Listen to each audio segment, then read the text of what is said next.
Oke Roy, terus ini yang ditunggu-tunggu sama teman-teman cyclist karena mayoritas penonton di sini ada cyclist. Kira-kira kalau dari sudut pandang fotografer, hal-hal yang harus dihindari pesepeda ketika ada fotografer tuh kira-kira apa Roy?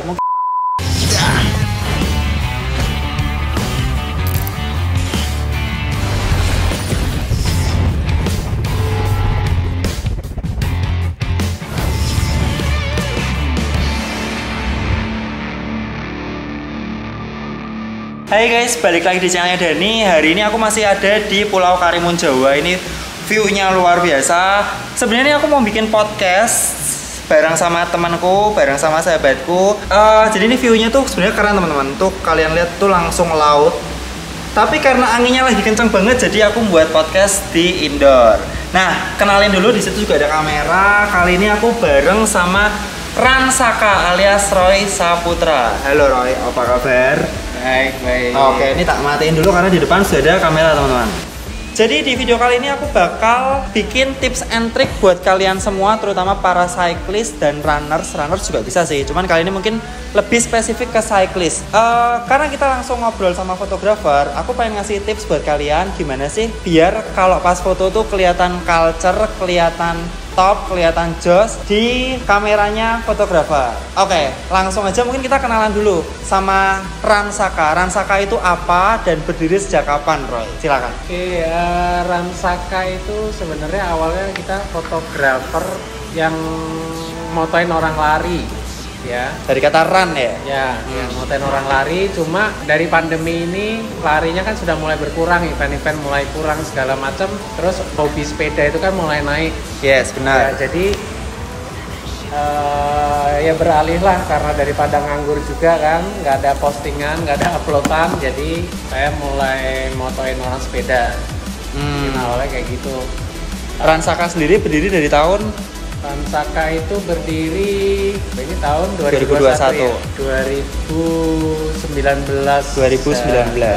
Oke teman-teman, kalau aku sendiri kenal sama Roy itu udah dari kisaran 2017 ya. Awal kita lari, jadi dia tuh selain fotografer dia juga lari. Nah cuman sebelum Roy ini membuat atau membangun Ransaka, dia itu memang basicnya adalah fotografer dari penghobi yang nyambi jadi pro atau gimana? Sebenarnya saya belum pro sih.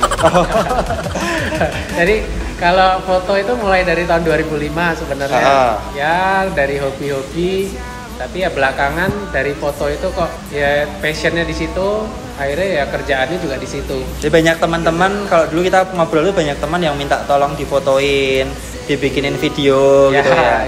Gitu. Oke, jadi kalau kalian lihat di depannya ini tuh ada gadget-gadget top teman-teman. Jadi mungkin dulu sebelum kita ke dunia lari, ke dunia sepeda, kalau job itu rata-rata di bidang apa sih Roy kalau foto itu Roy? Kalau aku sih banyakan fotonya produk shoot kayak gitu. Produk ya ada wedding, ada pre-wedding kayak gitu. Itu wedding tuh masuk produk? Beda. Cuma banyakan memang aku nerimanya produk. Gitu, job wedding itu. Tapi ya wedding ya nerima. Oke, gitu. kita langsung balik ke Ransaka. Jadi seperti yang kalian lihat, Ransaka itu berdiri dari tahun 2019 dan dari 2020 semenjak pandemi itu lari itu bener-bener nggak ada event sama sekali, total blong. Sementara sebaliknya yang namanya sepeda itu teman-teman, itu fotografer Jakarta ya, dalam seminggu bisa dapat income sampai 5-10 juta cuman dari foto, dan kerjanya cuman mungkin sekitar 2,5 jam. Ya, jadi di fotografer Jakarta ya, entah di Peak, entah di Dalkot, cuman ngetem Roy, cuman ngetem pakai ini bawah jembatan ya kan, cepret-cepret dari jam 5:30 sampai jam 7:30, jam 8 diupload, jadi berbayar, foto berbayar. Selain itu juga kebanjiran job para fotografer ya, itu kayak miniatur dari komunitas gitu. Kena juga nggak sih? Kena imbasnya nggak sih? Kalau yang foto di jalanan itu, yang istilahnya orang nebus foto ya? Ya, nebus foto. Aku ndak ke situ, belum ya. Karena memang biasa kadang motoin ya nggak narifi sih, jadi ya tak bagi linknya langsung tak kasih. Biasanya kayak nebeng kamu dan karena emang yang banyak tahu, banyak kenal yang biasa muter-muter di daerah itu kan Dani kan. Jadi kalaupun ada aku moto, linknya tak titipin ke dia dan tolong bagiin. Nah, sampai sekarang sih belum kepikir buat sih, yang ya. Cuma kalau yang ada event komunitas segala macam itu ya beberapa sudah mereka minta tolong untuk liputkan lah gitu aja. Ya, ya. Nah, Roy, kalau di Semarang biasanya ada job yang minta, misalnya kayak komunitas gitu minta difotoin gitu, sebulan sekali ada atau seminggu sekali? Kalau yang continue seperti itu kayaknya sih nggak ada sih, jadi belum ada.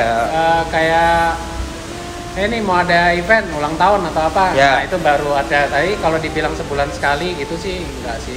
Oh, jadi permintaan atau job akan foto event itu ada nambah, cuman nggak bisa dibilang rutin. Sementara kalau si Roy ini mau turun ke jalan, ya dia bisa dapat income tiap hari.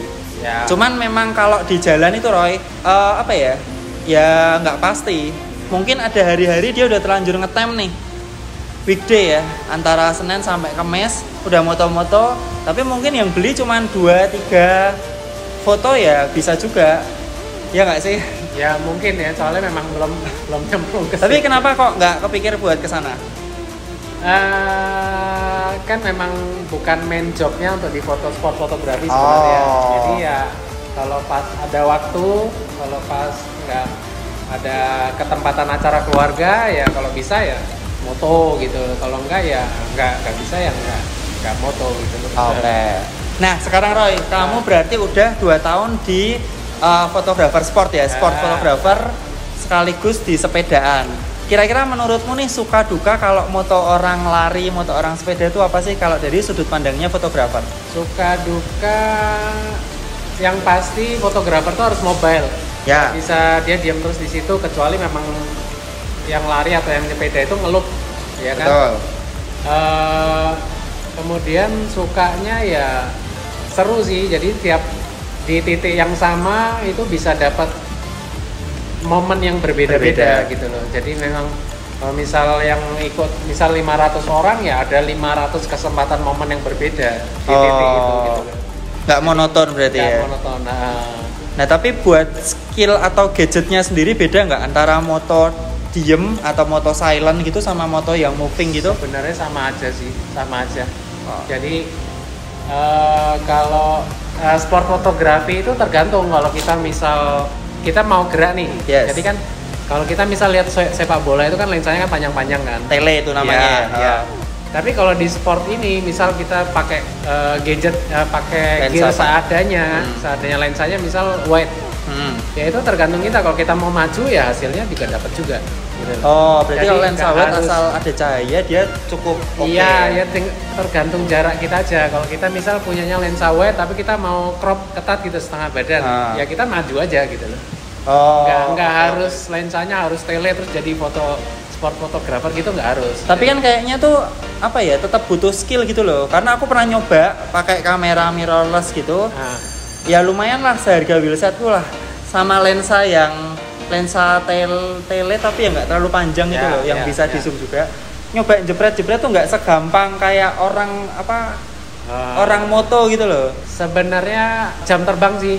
Nanti kalau suka moto, suka di asah skillnya, nanti lama-lama ya skill bisa itu juga. Skill jepret, memposisikan diri, atau ada skill buat nyeting juga? Kalau ya skill itu maksudnya lebih ke kebiasaan aja sih kalau menurutku sih. Kalau misal kita suka moto pagi kan kalau kamera itu ada shutter speed, ISO dan lain-lain gitu kan. Ya diingat-ingat aja kalau pagi misal shutter speednya kok rata-rata sekian gitu. Nah nanti kan ke bawah kalau kita suka moto.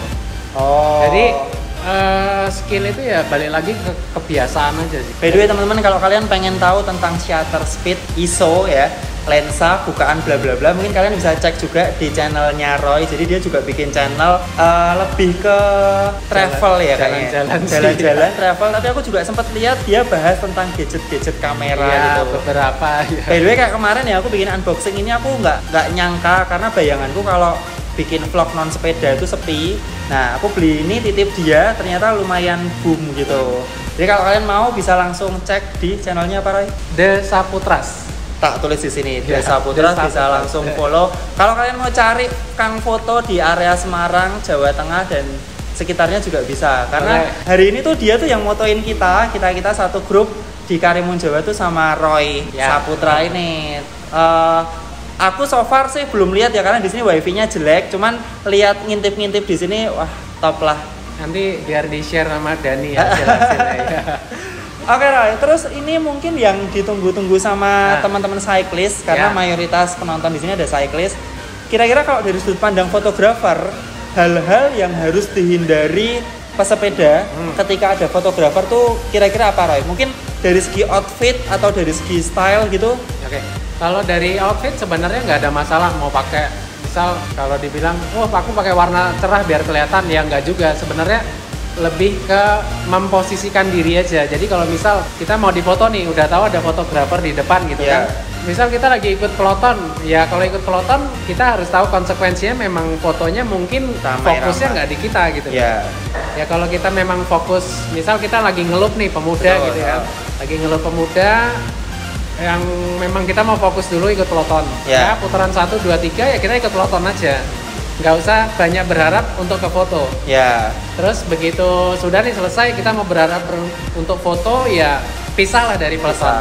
Jadi muternya itu mundur atau di depan maju, gitu kan. Jadi fotografer itu sebenarnya begitu dia lihat ada pesepeda, ada rombongan kan, dia memang siap-siap langsung bidik kan.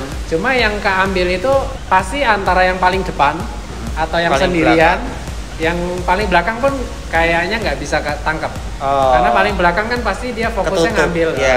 Antara yang paling depan atau yang sendirian itu bisa dipastikan fotonya akan banyak. Jadi kalau peloton memang keambil semua, cuma fokusnya biasanya ya yang depan-depan aja. Atau yang di sudut yang kelihatan sama kamera. Yang di luar gitu. Cuman Roy tak potong sebentar. Ini mungkin masukan dari aku ya. Buat teman-teman cyclist, kalau di foto pas peloton tuh menurutku ya jangan terlalu banyak tingkah. Karena annoying itu kamu di peloton guys. Kalian di peloton, kalian bahaya kan. Ada mungkin sekitar 20 orang di belakangmu dengan speed katakan 30, 40, bahkan kadang 50. Terus kamu gaya-gaya yang rada ya menurutku annoying ya. Jadi memposisikan dirilah gitu loh. Kalau kalian mau itu kan ngelup kan. Kalau ngelup pengen difoto ya mundur lah. Ya kan. Nah, kalau kamu misalnya ya ada, misalnya aku di peloton. Ada tukang foto gini-gini, terus responmu piye Roy? Tetap difotokan? Lihat-lihat sih. Jadi ya belum tentu difoto juga sih sebenarnya. Cuman ya kalau di sudut pandang gini nggak bisa nyalain fotografer. Dia moto nggak moto tetap membahayakan. Jadi kalau kebanyakan fotografer yang ya kita ngomong lah fotografer sepeda gitu kan, begitu ngelup, ini kan dari jauh udah kelihatan. Sepedanya udah kelihatan kita mulai langsung nginceng gitu loh. Nanti kan di viewfinder kan kelihatan. Jadi orang-orangnya gitu tuh. Ya biasanya dari foto ini kita sistemnya burst. Jadi dipencet gitu loh, di burst gitu. Ya kita nggak bisa benar-benar ngarahin kalau misal ada orang yang keluar gitu bakal keambil, itu nggak bisa ngarahin gitu. Nah, tapi kalau di peloton itu ada satu yang miring gitu. Biasa rata-rata fotografer fokusnya tetap ke peloton atau bisa geser? Tergantung, biasanya sih tetap ke pelotonnya. Karena yang geser itu kan kecuali memang janjian loh ya. Jadi kan kalau kita memang ngambil peloton nggak ada janjian sama siapapun, pasti kan yang diambil kan yang keretanya lah yang paling depan gitu. Tapi kalau misal kamu ikut peloton di tengah, Ren, kok aku peloton, aku keluar sebentar, tolong fotoin. Nah itu aku akan jaga-jaga kalau kamu akan keluar. Tapi kalau kita nggak ada janjian, pasti fokusku tetap akan ke depan. Ya jadi kalau mau foto, misal ikut peloton, ya aku nggak rekomendasi sih mundurlah dulu atau kamu paling depan. Jadi gitu. Jadi biar itu pasti fotonya akan banyak. Tapi teman-teman sekalian, sekalipun kamu janjian sama Kang fotonya, tetap harus hati-hati kali ya. Karena kamu janjian sama tukang foto, yang lainnya tuh nggak ngerti gitu loh. RC-nya juga mungkin nggak ngerti. Oke, sekarang lanjut. Aku mau tanya kalau dari segi outfit Roy, dalam arti gini nih. Kayak ini nih, Karimun Jawa gitu kan. Kita bakal ada pantai, ada bakau. Kira-kira kalau di pantai gitu tuh warna-warna apa yang direkomendasikan Roy? Sebenarnya kalau mau mencolok dari background, kan kita ngomong kalau pemandangan itu kan beda dari background kita tuh. Kita pilih aja warna yang seberangan. Kalau sebaliknya. Kalau di Karimun kan hijau. ya kalau nggak mau menyamar ya jangan pakai hijau. Jadi ya warna-warna putih, hitam, merah gitu nggak apa-apa. Tapi kalau dari sudut pandang fotografer, kalau apa ya, dari segi mungkin estetiknya gitu loh, lebih enak warna apa? Kalau rata-rata, maksudnya tadi kan bisa, tadi ngomongnya tergantung memposisikan kan? Ya, ya. Kalau dari sudut pandangmu sendiri?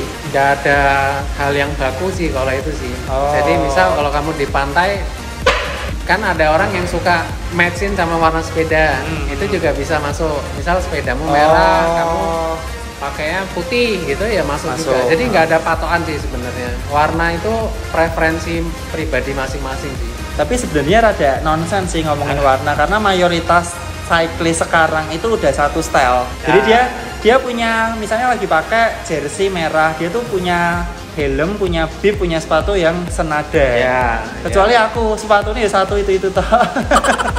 Larang bro soalnya bro. Oke, terus ada lagi nggak Roy masukan buat cyclist selain dua tadi? Udah sih itu aja sih, paling ya hati-hati aja di jalan, jangan terlalu yang ya hormati sesama pemakai jalan gitu-gitu aja sih.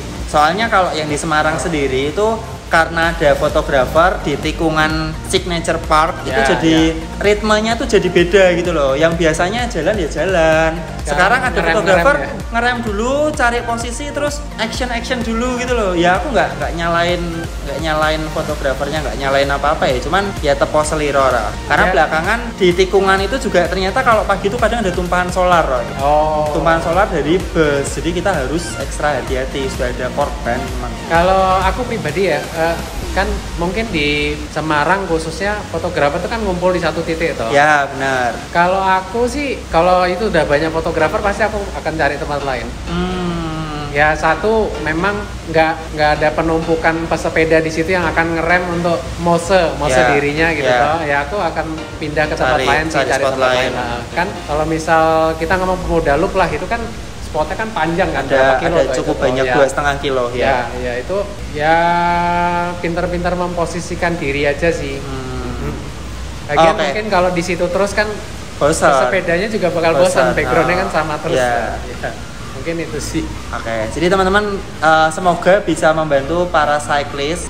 Gimana sih tips dari Roy buat foto culture di depan kamera? Nah, sebelum kita tutup, mungkin satu lagi tips dari Roy. Aku pengen tanya, kalau untuk teman-teman yang mau belajar foto atau fotografer, terutama fotografer sport ya, ada tips nggak? Dari segi gadget kah? Dari segi skill atau gimana nih? Oke, kalau dari tips dari saya, itu nggak masalah kamera atau lensa apa yang kalian pakai, itu dimaksimalin aja, pasti bisa. Terus yang penting dilatih terus, dipakai terus. Jadi kalau misal kita mau foto, ya nggak hanya di sport aja sih, di manapun. Kalau kita mau ahli tapi kita pakai sebulan sekali, nggak mungkin ahli. Jadi ya dipakai terus berulang-ulang, nanti akan tahu celahnya sendiri, akan ahli pada waktunya sih. Menurutku itu sih. Jadi pakai apa yang ada, nggak usah upgrade dulu, pakai yang ada dulu, pasti nanti Oke. Roy, bocoran Roy. Ini kamera plus lensa kisaran berapa Roy? Ya adalah pokoknya. Kayaknya seharga sepedaku nih teman-teman. Oke, Roy, thank you banget buat sharing-sharingnya. Jadi ini tuh aku memanfaatkan waktu di Karimun Jawa teman-teman. Lagi jeda, kita lagi nunggu makan malam. Kira-kira bikin konten apa sih yang bisa berguna buat teman-teman, yang bikin kita tuh juga nggak nganggur gitu loh. Jadi sekian video kali ini. Jangan lupa subscribe, like, dan bagikan kalau kalian suka. Intip juga channel Roy The Saputras di sini. Sampai jumpa di video berikutnya. Tetap sehat dan tetap semangat.